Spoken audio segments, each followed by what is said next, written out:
అనారోగ్యం, ఉద్యోగం, వ్యాపారం అప్పులతో బాధపడుతున్నారా? వెంటనే జేకేఆర్ గురువు గారికి కాల్ చేసి అపాయింట్మెంట్ తీసుకోండి.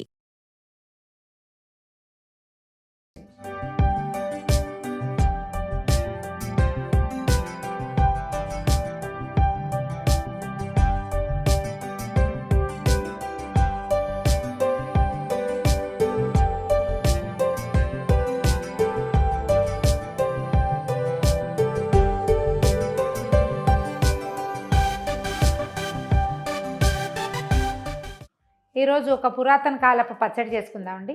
అల్లం పచ్చడి రకరకాలుగా చేస్తారు. కొన్ని చోట్ల వెల్లుల్లిపాయలు వేస్తారు, కొన్ని చోట్ల ధనియాలు వేస్తారు, రకరకాల పద్ధతులు. కొన్ని చోట్ల మిరపకాయలు వేయకుండా పచ్చికారం కలుపుతారు, ఎర్రగా ఉంటుంది పచ్చడి. తాత్కాలిక పచ్చడి. అట్లా కాకుండా ఒకసారి చేస్తే ఒక నెల రోజులైనా కనీసం ఉండేలాగా పచ్చడి పాడవకుండా ఉండేటట్టు. వెల్లుల్లిపాయలు లేవు, ధనియాలు లేవు, చాలా సింపుల్ ఇంగ్రీడియంట్స్, తక్కువ ఇంగ్రీడియంట్స్తో చేసుకునే వెరైటీ చూద్దాం. దీనికి ఈజీ ఏంటంటే అల్లాన్ని పచ్చిగా చేసుకుంటామా వేయించి చేసుకుంటామా అది మాత్రం మనదే చాయిస్ అండి. పచ్చల్లం వేసి చేసుకోవచ్చు, లేదా మనం తాలింపుతో పాటు అల్లం చక్కగా కడిగేసి చిన్న చిన్న ముక్కలు చేసి కొంచెం ఆరనిచ్చి దాన్ని వేయించేస్తే వేగిన టేస్ట్ ఇంకా చాలా డిఫరెంట్గా కొత్తగా ఉంటుంది. ఇలా ట్రై చేసి చూద్దాం. ఇదే నూనె ఇందులో మనం వేసేది, మొదటిసారి వేసింది. మళ్ళీ తర్వాత తాలింపులు గీలింపులు ఏముండవు, ఒకటే నూనె. ఓ 4 స్పూన్ల నూనె వేయండి. అల్లం పచ్చడి బేస్ ఎప్పుడు అల్లము, చింతపండు, బెల్లము, ఎండుమిర్చి అండి. దాంతోపాటు కొంచెం తాలింపు దినుసులు. అయితే మనం ఏం చేయాలంటే ముందు అల్లం పచ్చడి అనగానే అల్లం శుభ్రంగా కడిగేసేయటం, బాగా చక్కగా ఆరబెట్టి చెక్కు తీసేసి ముక్కలు తరిగి పెట్టుకోవటం. వేయిస్తామా పచ్చడి వేస్తామా అది తర్వాత చాయిస్, బట్ రెండింటికి కూడా తుడిచి పెట్టుకోవాలి, తడి అస్సలు ఉండకూడదు. తర్వాత రెండోది చింతపండులో మరిగే నీళ్లు పోసి నానబెట్టుకోవాలి. జనరల్గా కొలత ఏంటంటే అల్లం ఎంత ఉందో చింతపండు దానికంటే కొంచెం ఎక్కువ, బెల్లం అల్లం సమానంగా తీసుకోవాలంటే అల్లము బెల్లము సమానంగా, చింతపండు కొంచెం ఎక్కువ. దీనికి తగినట్టుగా మన దగ్గర ఉండే మిరపకాయలు ఒక 20-25 మిరపకాయలు, అటు ఇటుగా నేను ఒక 40 గ్రామ్స్ అల్లం తీసుకున్నాను. దానికి తగినట్టుగా బెల్లము, చింతపండు కూడా. ఇవి అందాజుగా చేసేవేనండి.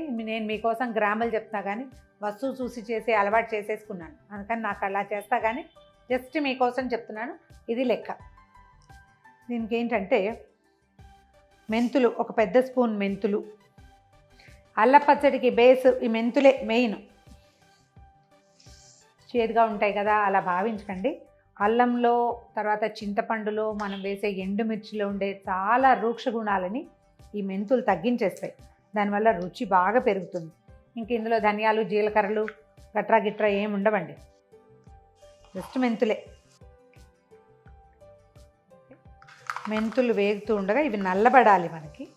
వేగుతూ ఉండగానే ఆవాలు వేసేద్దాం. మెంతులు ఎన్ని వేసామో ఆవాలు కూడా అన్నీ వేసుకోవాలి. కొన్ని చోట్ల అండి అల్ల పచ్చడి నల్లగా ఉంటుంది, నల్లటి అల్ల పచ్చడి. కొన్ని చోట్ల ఎర్రగా ఉంటుంది. ఆ నలుపు ఎరుపు ఎలా వస్తాయంటే మిరపకాయలని బాగా మాడబెడితే ఎక్కువ రంగు రానిస్తే బ్లాక్గా వస్తుంది. చేతైన వాళ్ళ పచ్చడి అనమాట. ఎర్రగా తీసేసి చేతకాని వాళ్ళ పచ్చడి అనేవాళ్ళు మా చిన్నప్పుడు. ఇప్పుడు అన్ని చోట్ల ఒకే రకంగా ఉంటుంది. ఆవాలు చిట్టుపట్లాడుతుండగా మినపప్పు వేయండి. అంత ఎక్కువ అక్కర్లేదు.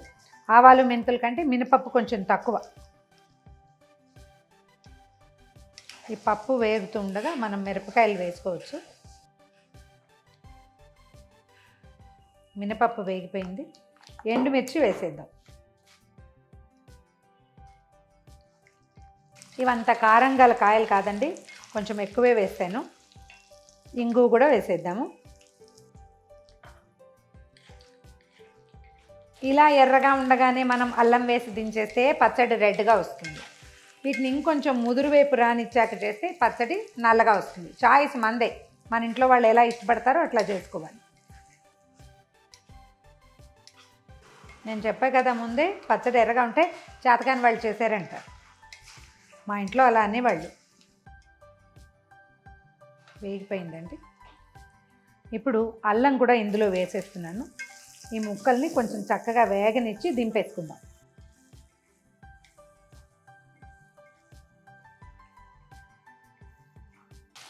అల్లం వేగిన వాసన వస్తుంది. స్టవ్ ఆపేస్తాను. ఈ వేడికి ముక్కలు పూర్తిగా మగ్గిపోతాయి, అంటే వేగిపోతాయి. చల్లారబెట్టడము. దీన్ని చింతపండు, బెల్లము, సరిపడా ఉప్పు వేసి గ్రైండ్ చేసేసుకుంటే అల్లం పచ్చడి రెడీ. బెల్లము అవి మనకు సరిపడా సరి చేసుకోవాలి, ఎంత తీయగా కావాలి అనేది.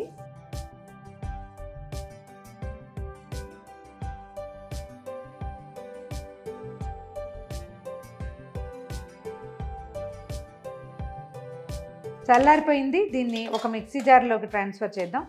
ముందు ఒకసారి దీన్ని మొత్తాన్ని గ్రైండ్ చేసేసి తర్వాత ఇందులోకి మనం ముందే పెట్టుకున్నాం కదా, ఇందులోకి నానబెట్టినప్పుడు చింతపండులో మరి కాసిన నీళ్ళు పోస్తే పచ్చడి కొంచెం లూజ్గా వస్తుంది.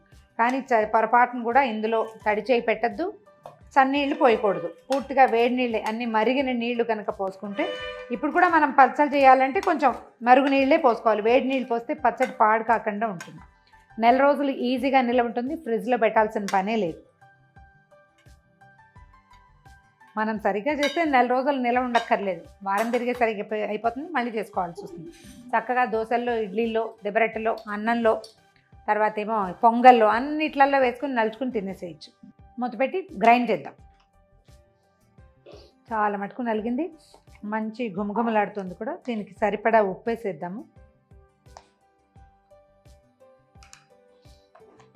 తర్వాత చింతపండు వేసేసి గ్రైండ్ చేద్దాం. చింతపండులో ఏంటంటే మనం ఏసలు లేకుండా, ఒక్క పుల్లగడ లేకుండా చేసుకోవాలి.